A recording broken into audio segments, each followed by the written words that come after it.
Well, good morning. What a pleasure to be here. What a pleasure to be here and honor the legacy of Peter Drucker. I think all of us have to acknowledge that we stand on the shoulders of others, and I want to do that also by recognizing this morning Deepa and Gayatri Prahalad, who are here, and my long-term collaborator. We wrote a book, CK and I, back in 1994 called Competing for the Future. And we coined a phrase, denominator management, and argued, like clay, that as long as we're focused there, we are fundamentally stuck. And it's kind of sad to realize that that's still the case.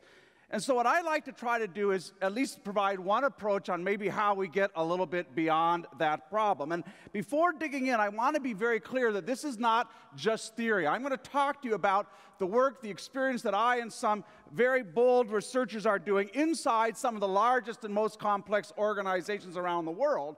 But with that said, I'd like to argue that the most profound business challenge we face today is how do we build organizations that can change as fast as change itself? How do you build organizations that are adaptable at their core? We are here to talk about the great transformation.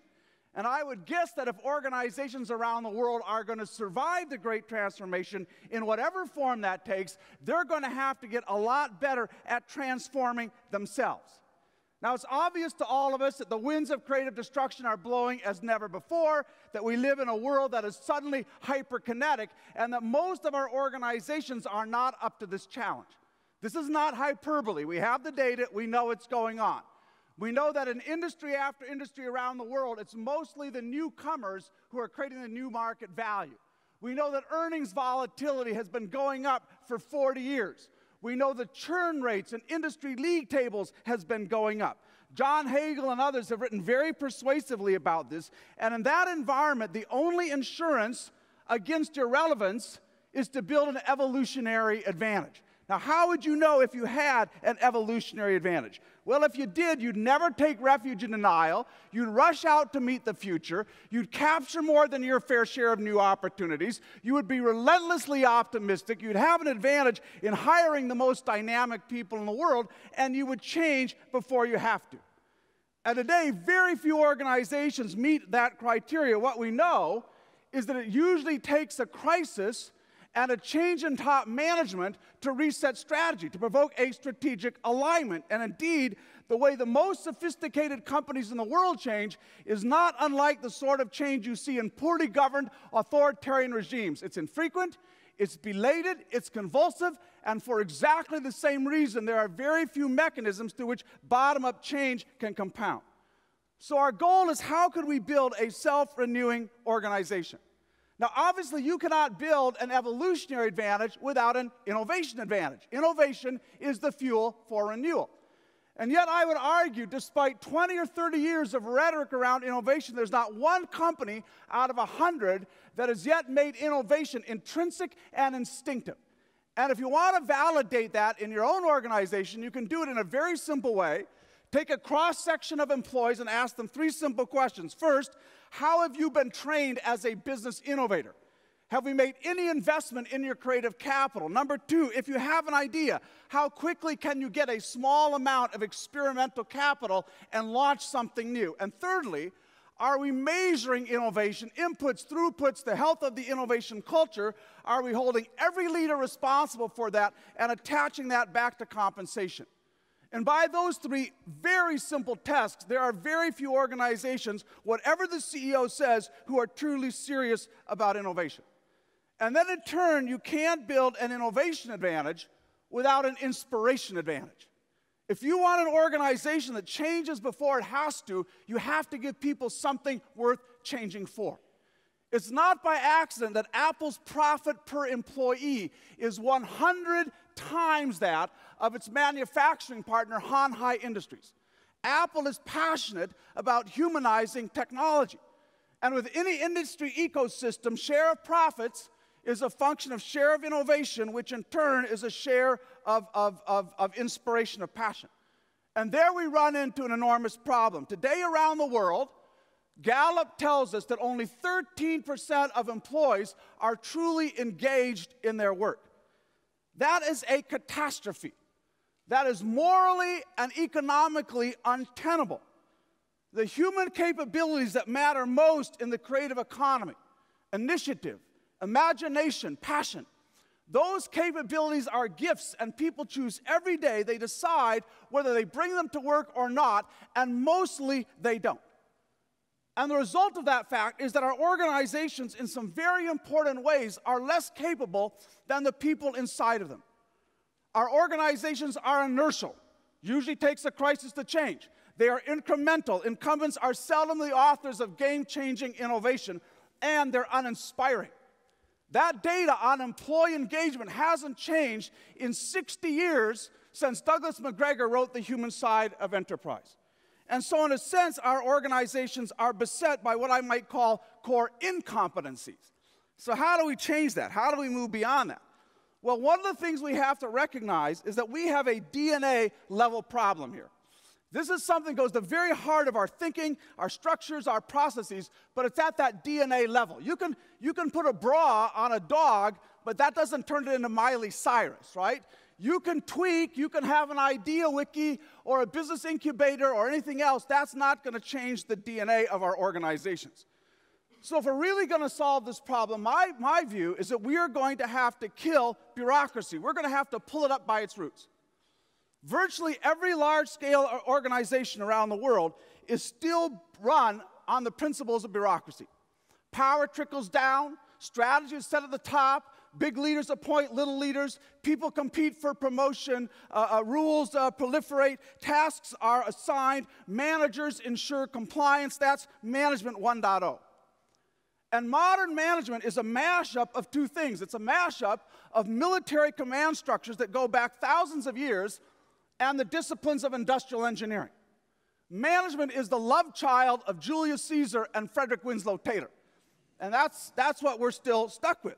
You know, Max Weber, 100 years ago, Max Weber celebrated bureaucracy as being superior to any other form of human organization in its discipline, its stringency, its reliability. All of that is true, but outside of healthcare and education, those organizational virtues are fast becoming table stakes. So yes, bureaucracy allowed us to deliver unprecedented levels of efficiency. Today around the world, 1 billion people can afford an automobile. But all of that came at a terrible cost. We multiplied purchasing power by turning human beings into semi-programmable robots. And as a society, we can no longer afford that maladaptivity. We can no longer afford to squander those human talents. We can't afford the poisonous politicking. We can't afford the inherent conservatism that strangles innovation. We can't afford the creative apartheid. We can't afford the balkanization, the sycophancy, the alienation. Somehow we have to escape that management tax. You know, Max Weber, he rightly viewed bureaucracy as a triumph, but he also viewed it as an iron cage. And he understood that when you come to work as a human being, you surrender your creativity and you become a rule follower. You surrender your agency and you serve the boss. You surrender your interests and slot into a role. And after all that, not much of your humanity is left. So as an organization grows, bureaucratic drag grows even faster. That's an empirical fact. The ratio of managers to employees goes up. Rules proliferate, decision cycles get longer, policies become more formalized, staff groups accumulate more power, and legal has to sign off on everything. And that's the dynamic that turns leaders into laggards. Let me give you just one example of how expensive that can be. A decade ago, 4 of the most powerful technology companies in the world were Intel, Dell, HP, and Microsoft. And yet all 4 of them completely missed the single biggest shift in a generation in their industry, and that was the shift to wireless. The mobile opportunity was not an existential threat to their core business. Like most opportunities, it was more additive than substitutionary. But they all missed it entirely. Intel still makes more than 60% of its profits from the PC. Its mobile division, loss-making division, is 3% of revenues. And when you ask, why does this happen? It happens because we continue to over-concentrate power in our organizations. When you give a few people at the top the power to set strategy and direction, You are giving them the right to hold the organization's capacity to change hostage to their own personal willingness to adapt and change. So the simplest explanation you will ever hear of why successful organizations ultimately fail is this. They fail when the leaders fail to write off their own depreciating intellectual capital.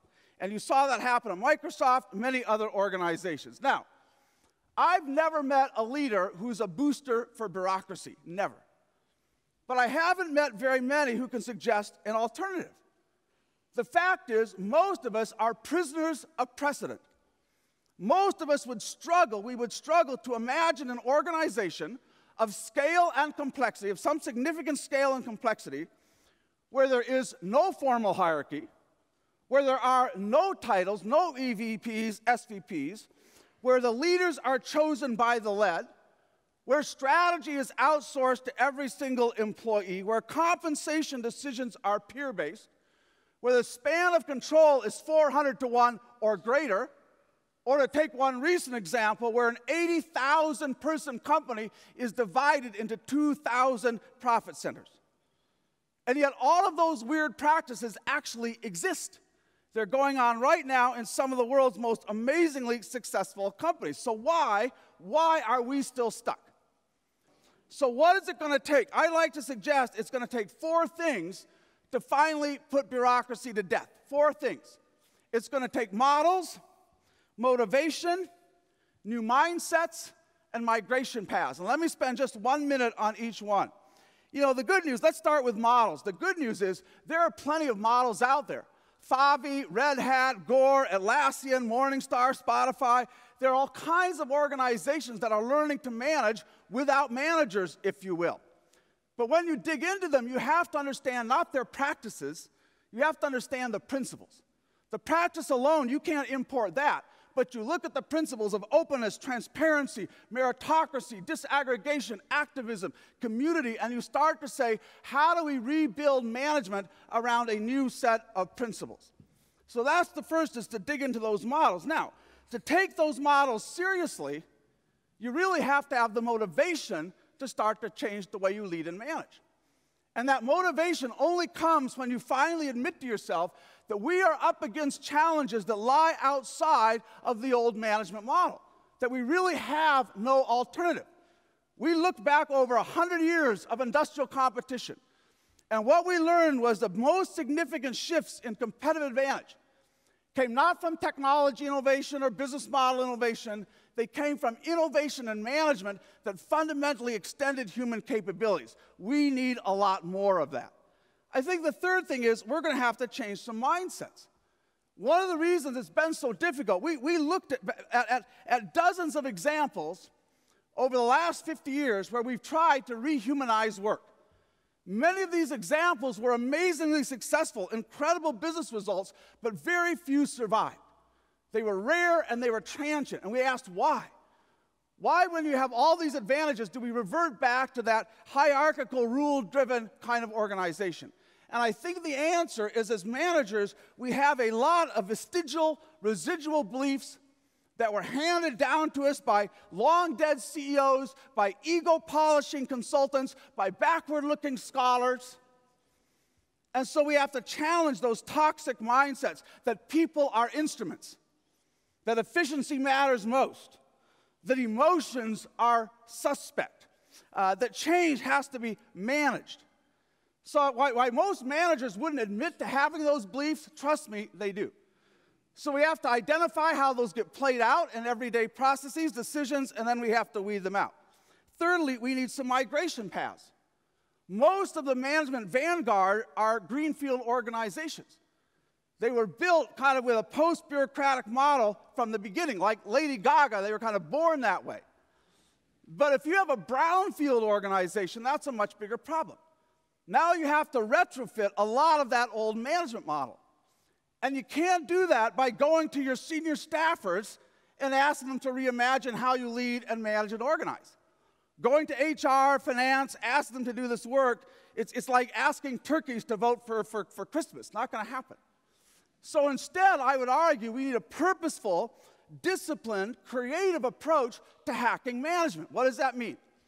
It means you open up a company-wide conversation and you ask people, where do you see the evidence of bureaucratic drag? How much is this costing us? What are the new principles we might need to build our management model around? If we took those principles seriously, what would change? If we were serious about openness, for example, what would change in how we share compensation data? What would we change in the way we create strategy? And then you ask people to take that idea, put it into a little experiment, something that can be run low cost, low risk, and see whether it works or not. I believe the organizations that win over the next few years are going to be the ones that evolve their management models faster than their competitors. And to do that, we're simply going to have to experiment more. Now, I like just to end by saying this. I think one of the things that's hampered us in this work, one of the things that hampered us is really, we've been hampered by our own ADD. We've been hampered by a kind of ambition deficit disorder. And we believe that as good as Intel or Google or whoever it is, Netflix, as good as they're managing right now, that's as good as it's ever going to be. So we end up fiddling at the margins. We take a layer or two out, but the hierarchy is still there. We celebrate the empowerment, but we don't let people choose their own leaders. We celebrate innovation, but we fund it more like the Soviet Union than Silicon Valley. And so when I moved 21 years ago, when I moved back from London to Silicon Valley, I started hanging out with people from Stanford, people from the engineering school who are working on nanoscale manufacturing, people from computer science who are building machines that think, people from the medical school that were working on solutions to genetic maladies. And it struck me, they were all madly, madly ambitious for what could be. And I thought to myself, you know, the job of management researchers, the job of management scholars, isn't merely to wrap clever theories around observed realities. Our job is to change those realities, not merely to codify what is there, but to change it and to create. You know, without doubt, the most important invention of the last 150 years was the invention of management. The tools, the methods we use to mobilize and organize resources to productive ends. It is literally the technology of human accomplishment. And the problems that we can solve as a species is fundamentally limited by our capacity to manage, to bring people together, to coordinate, to accomplish things at scale. And I'm arguing that today, that technology has to be reinvented, root and branch. It is a problem that I think is so urgent, so complex, and so eminently worthwhile that none of us who have a stake in the future of humanity should be sitting on the sidelines. Thank you.